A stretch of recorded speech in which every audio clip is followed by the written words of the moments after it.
over 50% Indians in Dubai. So if you live in Dubai or have any connection to Dubai, you have a connection to India because of just the culture being so important and prominent. So, and I've also been a long time, since my adolescence, a yoga practitioner. I'm now a Kundalini yoga teacher in training. So very special to me. So I'm going to speak about sexuality, relationship, intimacy, and self-care at a very psychological level, but in a way that's going to be interesting, hopefully, and inspiring. So if we can go back to slide 1, that would be lovely. Thank you, perfect. Okay, great. And can we have full screen on that? It should be down at the bottom there on the left.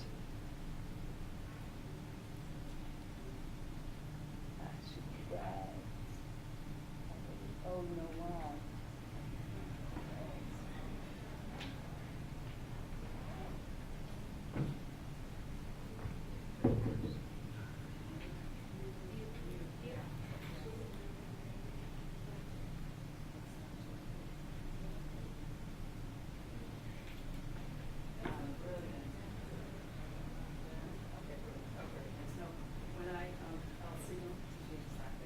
Okay, thanks, everybody. So I really want to carry over from what Xiomara was sharing, and I want to say something. There's a key word, and particularly for women, and I see everyone's a woman in this audience right here. We've got men in the room, and you're going to definitely benefit from this as well, I can guarantee you.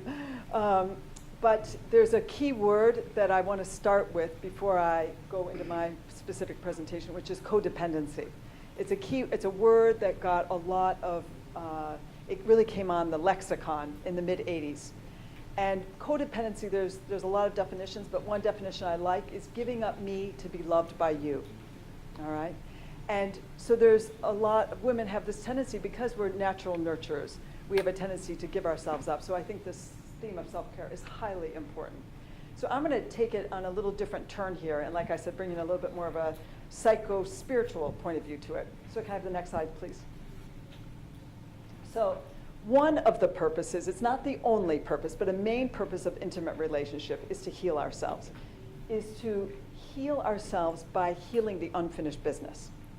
And what does that mean? So we can really love. Now, in a really quick kind of way, with a quick psychology lesson, when we are fetuses, we enter into the most intimate relationship that we could ever have, in the sense of living inside the body of another human being.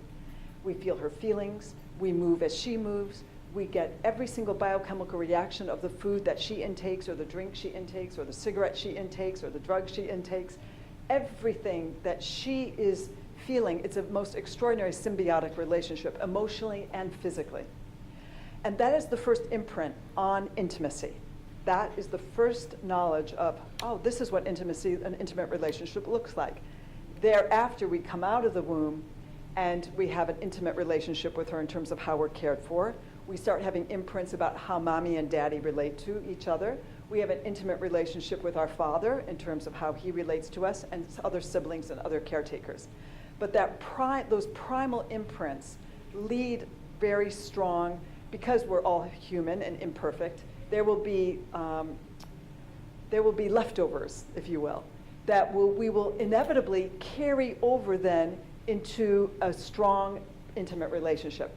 And the two intimate relationships this plays out the most with is whether it's a live-in partner, a boyfriend, girlfriend, well, whatever we are, and in terms of sexual orientation, and marriage. And then also best friends. A lot of what I'm going to say here, not everything, but a lot of what I'm going to speak on also applies to our relationships with best friends, because a best friend wakes up that same closeness and those same imprints of intimacy that we had as with our original caretakers. Okay, all right, next slide, please. So healing the imperfect, healing the unfinished business. I've kind of covered this already. We had imperfect parents. We were vulnerable and dependent children. So we just could be sponges, and we were just expecting to be taken care of perfectly, but of course it was going to be at some level imperfect. Now we get to feel the feelings fully, all right? And that is also part of self-care.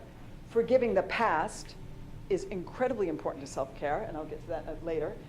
so we are free to create. So we can be these creative beings, like we see one right over here, these extraordinary creative beings that want to be free of those imprints that may have led us to feel less lovable, and so we can really share our light in this world.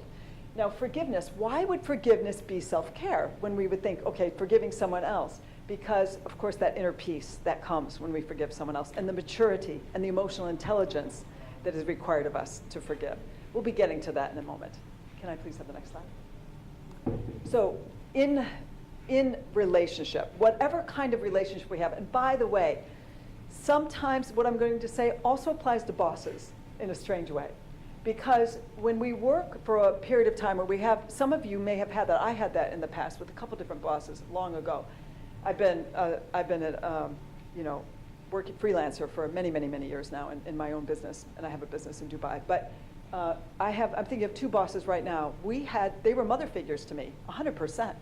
And I played out a lot of this kind of material with them as well. So I want to say best friends, bosses, and definitely intimate relationship. So we have a choice. Are we going to have a conscious relationship or an unconscious one? I'll get to that. Next slide, please. Okay, what is a conscious relationship? On one level, and I'm very spiritually oriented. I don't have a religion only. I'm more eclectic in an interspiritual sense. But I believe that every relationship is recognizing it as a spiritual assignment, that there's some very high-level soul assignment lessons that come with. We can walk away from the assignment, but we can't walk away from its lessons. All right? And so being conscious means I'm going to stay in there. I'm going to be aware of what is coming up here for me. Are the greater factors present? I like this expression. We recognize our partner as a homeopathic remedy. Homeopathy takes like a little tincture. It's like works in the same way as vaccines. You take a little bit of something, you introduce it into the human organism, and the antibodies and the immune system strengthens itself to fight against what's there. So when we have a relationship that pushes our buttons, it's like a homeopathic remedy in the sense that it wakes up something in us, and we have to strengthen ourselves. And as we heal with that present partner or best friend or boss, we also heal the unfinished business of the past in ways that we get to do with that person in the present time what we weren't necessarily able to do with the parent or other caretaker. And then John Gray, who wrote Men Are From Mars, Women Are From Venus, he has a gorgeous concept where he talks about 90-10 principle. He says that any time our buttons are getting pushed in relationship, 90% goes back to the caretakers, and 10% is what's going on right now. So the last argument you had with anybody important to you in a really significant way, 90% of that actually will have its roots, it will have its same theme in that unfinished business. Okay, next slide.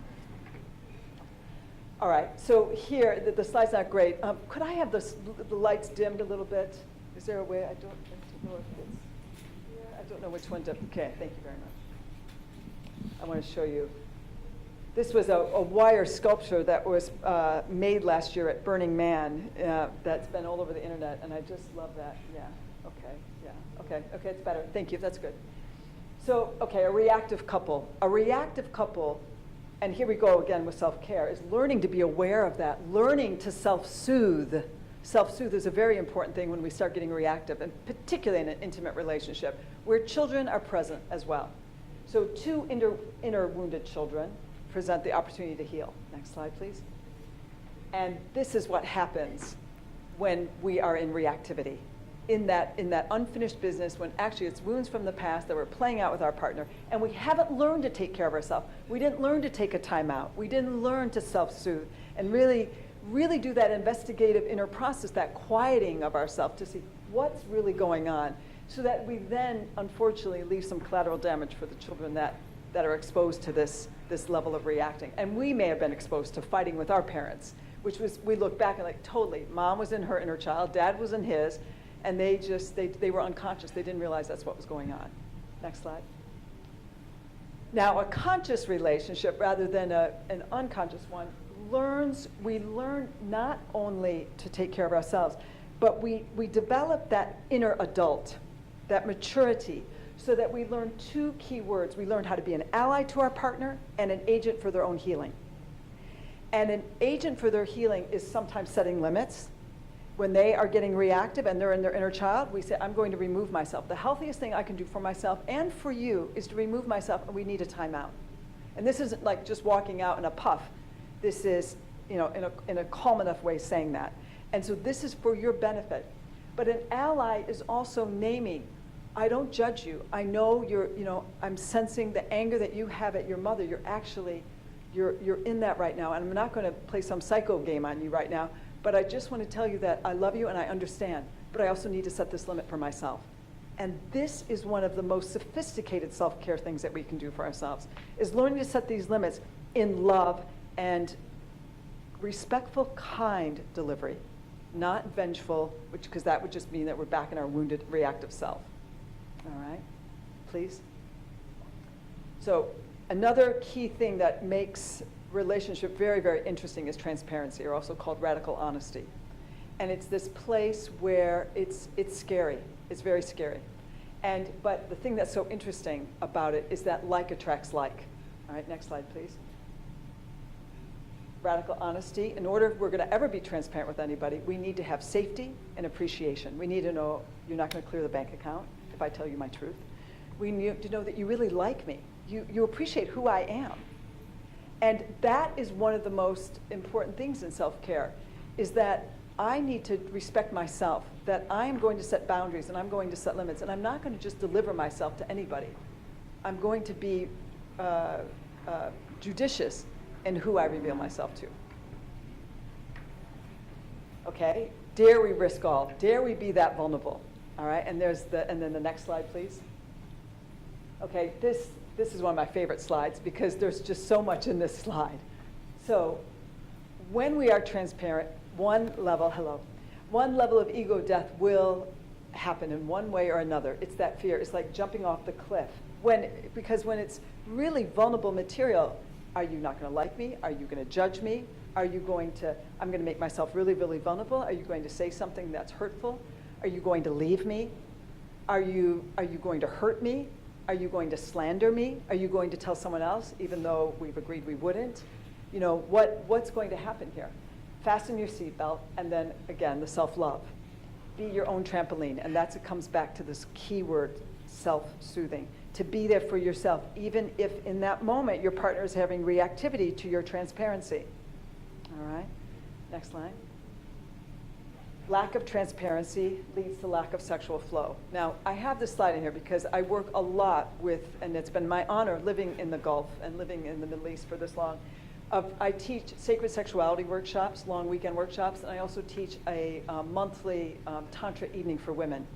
So I also go in the high schools and middle schools, and I teach conscious relationship, conscious sexuality to adolescents. And I've done that in the States and definitely in Dubai. And so this world is something that I'm very much connected to and bringing healing to.